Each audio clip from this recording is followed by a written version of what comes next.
Welcome to the Downtown Den. I'm delighted to be joined by ex-international footballer Trevor Steven. He played for Everton, for Glasgow Rangers, for Marseille, most famously for Burnley, and in 2 World Cup finals. So Trevor, welcome to the Den. And just, we're not going to talk about your football career, but I am going to ask you what you're doing now, because you've got a crucial role as the mental health ambassador for Causeway Technologies. Explain what that's about. And it probably needs quite a lot of explaining. I am 58-year-old, been out of football a lot longer than I was in it. So, I've seen a lot of things, a lot of life since the football career. A friend of mine that I met when I was living in the Middle East introduced me to the owner of a company called Causeway Technologies.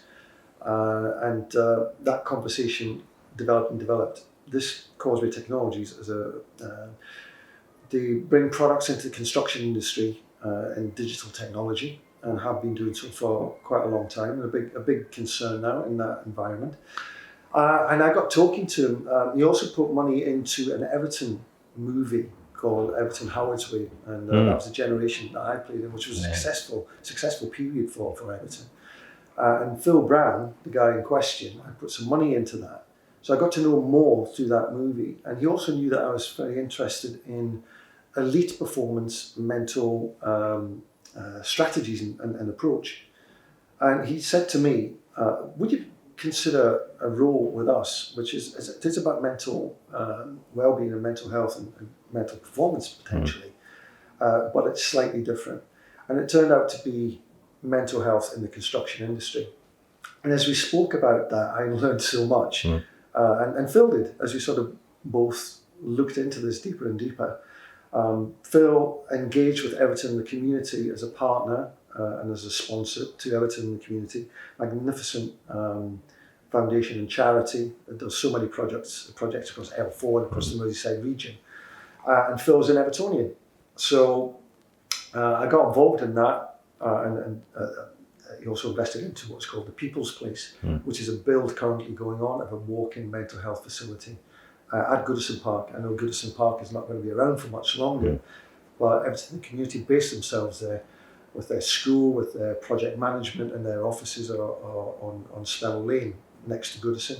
So this building, Phil's put a chunk of money into helping EITC develop that, and hopefully it's going to be finished in September 2022, and we're looking forward to that. So as part of that, I was kind of fitting in between the relationship with Everton, the community, and Causeway Technologies, and the crisis that's in the construction industry that not many people really understand and know about.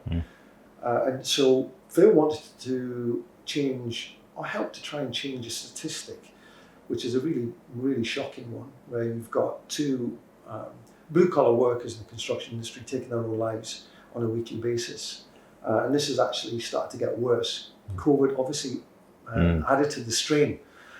But it's the working conditions, it's the complete environment, the complete culture that these workers that are having to face on a daily basis. Terrible weather, particularly in the UK.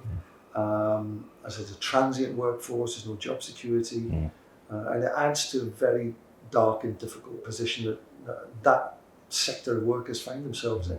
And it's the biggest employer of individuals in the UK, and no one knows really what's going on. So Phil talked about, let's get that number, that 2 down. How can we work that towards a 1 and see where we go? Can we add our voice to that? And not being directly in the construction industry, you can't just stand up and shout. So we've got to find a way to amplify the noise around this and get government also to take some kind of stance on how can we improve environment within the construction industry to make it a better place to work, which will help families and people and the chain reaction that can have. So I'm in it now for the last 18 months, and I'm up here in your fabulous offices here today. Just attended an event that you've put on in Liverpool, and it's political arena, and this project that I am on, we want to take it into that area start to get mental health looked upon like health and safety was looked upon 50 years ago. Is now a key element to the construction industry, whereas mental health is still not mentioned in any procurement bill. It's not mentioned really in any other than conversations that go on in and around Parliament, but with no specific political goal. And probably our political goal is to get this into procurement somewhere along the line. And when Everton kindly introduced me to you and to Causeway and said that these guys are doing some great work, they need a bit of public affairs direction, and we need to start opening some doors. You know, it's a great project for us to be involved in, but I think it's fair to say, Trevor, because you must have met at least a dozen politicians now through the work that you've been doing with us. We are pushing at an open door, aren't we? There is an awareness, but it's making sure that opening the door actually leads to results. It took us a little while to find out what is on the other side of the door. And you're right, working closely with yourselves, introducing me to a new audience of people.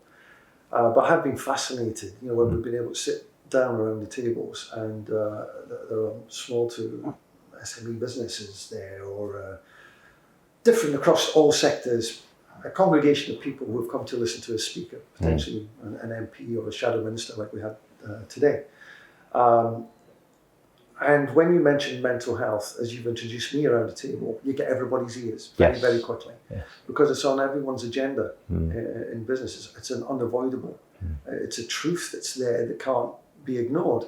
It's only now that we're starting to talk about it. And that's why I like to talk about it, because I'm passionate about how can I help in any small way. And that way is amplification. But it's got to meet something at the other end, through that door, which is procurement, which is a requirement of the construction industry in itself, and businesses across the industry. Say, well, what can we do in a little small way? The tier ones can do a lot more, they have more finance, but create a sort of league table of contributions, whether it be, for the small companies, can you make sure that there's toilets on site, there's some kind of running water, a breakout area for your workers. We'll go to the other end where you can start to get mental health first aiders on site if you're going to your tier ones, and have a more visible and a more tangible there, because it can be afforded there. But that has to become an official conversation, a regulatory addition to what's already in a procurement bill, where mental health is not mentioned at all. And I do see this as potentially a mirror to health and safety, where it can grow to become something that's really, really important. Where the construction industry companies are creating an environment where the workers can thrive and understand what they're doing and be well communicated with. And that means in the job that they're doing, but also in the way that they're potentially feeling. We're all very good at having an opinion about other people's lives and how you imagine that they are, but we go the wrong approach. We should be empathetic towards people and better listeners, and learn triggers of behaviour that we can try and help each other. It's the simple things in life, really. How can we be more patient, more tolerant, more welcoming? And those are things that we should start to become a staple dialogue in workplaces. Whereas at the moment there's still that macho bullying culture that we've got to slowly chip away at to make it a more productive place to work. Because at the end of the day, if people are happier, they work better, and there's better work produced, which means for the companies there's actually return on their care to their workers, because they're doing better figures, year in, year out. Now, I know there's going to be several steps before we meet all of the objectives that we've set ourselves as far as this initiative is concerned. But one of the key things is this survey that's being undertaken at the moment. So how do people get involved in that? Well, we just launched maybe 2 or 3 weeks ago, and we started with the soft launch. And the purpose of the survey, going back to my point, is that we're not directly in the construction industry, we're around it. So we are asking people to take this survey who are the blue collar workers. And we've had some great support from some of the tier ones and some inductee management companies in Birmingham and London who are introducing the survey, which is basically SurveyMonkey at www.surveymonkey Causeway. So anyone would like to have a look at that. It's a 5-minute survey. The reason that we want the survey, we want to take a snapshot of what it's like to be a construction worker in the modern day construction industry. And when we have that information, and we need 2,000 to 3,000 replies for us to become a legitimate survey. So we're working towards that. And as I said, if people like to get involved with us and help distribute it and get their workers to take part in it, fabulous, we can get to that number. That then allows us to talk about something in particular, which would be a report. We're working with Edgehill University in Liverpool to create that report. We can't do it yet because we're still waiting for the survey response. But it allows us to then to put something forward that we can take to government, and with your sizable help on that, we can gear that right, present it right, to get an ear and to get the conversation going, driving towards that procurement bill inclusion that I talked about only moments ago.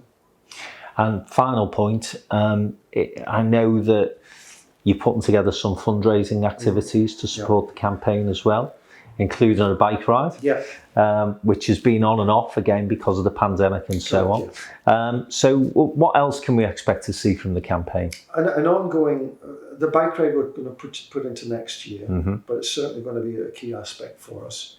And again, it's all driven around, in conjunction with Everton and the community, and the People's Place and the construction industry.